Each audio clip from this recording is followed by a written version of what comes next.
Welcome sa Dries TV. Kung interesado ka sa ganitong news, huwag kalimutang isubscribe ang ating YouTube channel. Maraming salamat!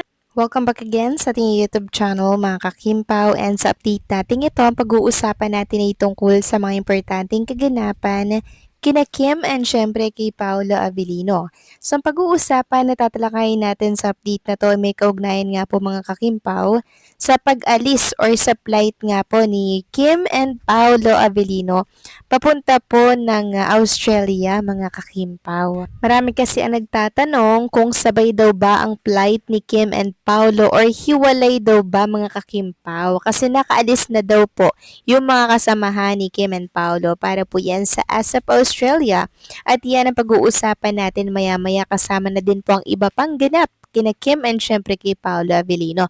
Pero bago po ang lahat, maraming salamat sa inyong patuloy na pag-support at pagsubaybay sa mga daily update natin.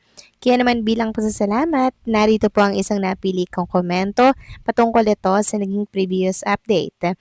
Mula ito kay Ginang Mila Borja, sabi niya sa wakas naging totoo na ang kasal ng Kim Pao. Mabuhay kayo Kim Pao at congrats sa award mo, naging number 1 kayo. Kim Pao, itong mga bashers wala na talagang masabing totoo. Mabuti ang Kim Pao, sorry na lang kayo, kasal na ang Kim Pao, kaya tigilan nyo na ang Kim Pao.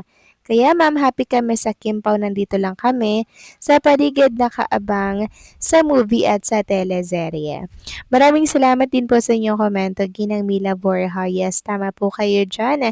Talaga namang patibay na po ng patibay ang relationship ni Kim and ni Paolo. Pero sa kabila po ng mga paninira po nila kay Kim and Paolo, nananatili pong matatag at talaga naman pong matibay ang kanilang pundasyon sa kanilang relasyon mga kakimpaw. Kung bagay matured enough na talaga si Kim and Paolo Avellino, kahit ano pang mga problema at suliranin ang dumating sa kanilang buhay, matapang po nila ang haharapin at talagang susolusyonan mga kakimpaw. Sobrang dami na pong mga problemang kinaharap ni Kim and Paolo Avellino in real life. Pero until now, nakatayo at matatag sila mga kakimpaw.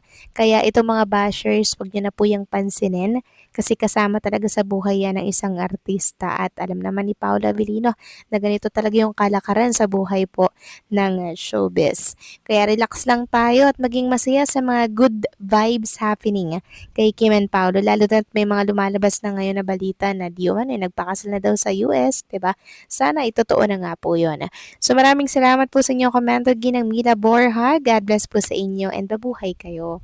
So eto na nga, pag-usapan na natin ang mga balita po na nakalap natin sa update na to. Tunahin na nga nating pag-usapan ang tungkol nga po dito sa ibinahagi po ng isang fans club na kung saan ito po yung ginawa nila nung soft opening po ng business ni Paolo Avellino na Play Space dyan po sa Bermosa, no? So, ito pinakita niya po yung mga picture ng mga na-recruit po nilang mga bagets na kung saan pinaglaro nga po nila sa play space ni Paolo. Pumunta po sila sa opening or soft opening. Tapos after po nun, kumain po sila sa labas. Dito po sa Chowking, sa ini-endorsong food chain ni Kim Chu. O diba? All out support talaga ang mga Kim Pao fans sa mga ini-endorso at sa business ni Kim and Paolo. Nakakataba naman ng puso itong ginagawa nila, no?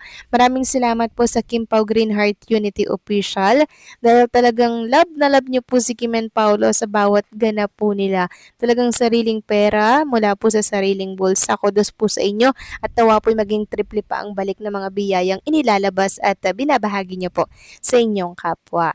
Samantalang pag-usapan naman natin mga kakimpaw ang tungkol nga po dito sa ASAP Australia, kasi balita ko nga po nakaalis na po yung first batch na mga magpe-perform po para sa ASAP Australia. So nauna na po sila nitong mga nakaraang araw. Kaya naman ang katanungan po ng mga Kimpo fans ay kung kailan daw ba ang flight ni Kim and ni Paolo, at kung sabay daw ba si Kim and Paolo Avellino ng flight or hihiwalay daw ba ng flight ang dalawang ito mga kakimpaw. Kaya kung inyo mapapansin ng headline natin, Kim and Paolo hihiwalay ng flight papunta ng Australia, 'di ba? Meron kasi ditong nagtanong mga kakimpaw sa X. Ganito po yung kanyang post. Sabi niya, First batch umalis na papuntang Australia. So ano kaya batch ng magjowa Kim and Paolo? Palang excited ako sa Michelin star date ng magjowa and photoshoot ng whole bag.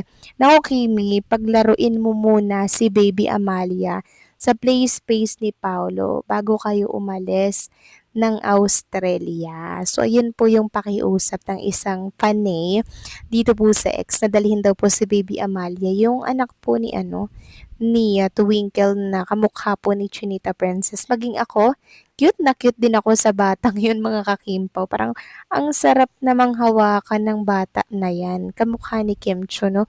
Sana ganyan din kaganda yung anak ni Kim and Paolo sa future po nila, no? Hopefully, kasi ang cute talaga ni Baby Amalia. Kaya sana bago po umalis si Kim and Paolo ay madala po ni Kim si Amalia dito sa business nila with Paolo. Tungkol naman po sa pag-alis ni Kim and Paolo papunta po ng Australia mga kakimpaw, for sure naman talaga na sabay po silang pa-flight papunta ng Australia. Kasi kailangan pa bang itanong yan? Kailangan pa bang i-memorize yan? Gibi na yan mga kakimpaw. Pag-alis nga ni Paolo, kasama lagi si Chinita Princess, iba't ibang panig ng mundo kung saan po si Paolo, di ba? Taiwan, kung saan-saan pa. Eto, flight lang to mga kakimpaw. Tapos ito po ay related sa trabaho nila. Kaya talaga namang magsasabay at magsasabay po yung dalawang yan. Hindi na po yan bago. And about naman sa paghiwalay ng kanilang flight, possible. Para nga naman masolo po nila ang isa't isa, 'di ba? Para nga naman may privacy. Pero malakas ang kutob ko na baka kasabay po 'yan ng iba pang mga artista, mga kakimpaw. And syempre tabi din po 'yan sa flight ng upuan po nila diyan po sa airplane. Kaya wag tayong mag-alala, for sure nag-eempake na po 'yan. Kasi ano na ba ngayon, 'di ba? July 20 na ngayon mga kakimpaw, tama? July 20. So, 25 ang performance po nila doon sa ASAP Australia. So, bago mag-25, andyan na po sila. Kaya nag-e-empake na yung si Kim and Paolo. At sa mga susunod na araw, aalis na po yan. Pa-flight na po yan papunta ng Australia. And bago po yan umuwi, for sure, may mga side trip yan. 'Di ba? May mga side trip para po ma-enjoy nila ang Sydney, Australia. Yes, mga kakimpaw. Talagang ganyan po lagi ang ginagawa ni Kim and Paolo. Na-enjoy po nila yung trabaho nila. 'Di ba? Kasi nagagawa po nila ng malaya yung mga gusto po nilang gawin dito po sa ibang bansa. O 'di ba mga kakimpaw? Kaya enjoy lang Kim and Paolo kung kailan man ang flight ninyo. Ingat kayo and maraming nagmamahal at sumusuporta sa inyo. Lagi niyong isipin na maraming nagdarasal sa inyong kaligtasan kahit nasa ang panig kayo ng ating mundo. Ingatan nawa kayo ng Panginoon and hopefully mga kakimpaw ipag-pray natin lagi ang kaligtasan ni Kim and Paolo, yung safety po nila, 'di ba? Kaya naman sabay-sabay tating ipag-pray ang Kimpaw, okay? So paano mga kakimpaw, hanggang dito na lamang po ang update natin at maraming salamat po sa inyong patuloy na pagsuporta.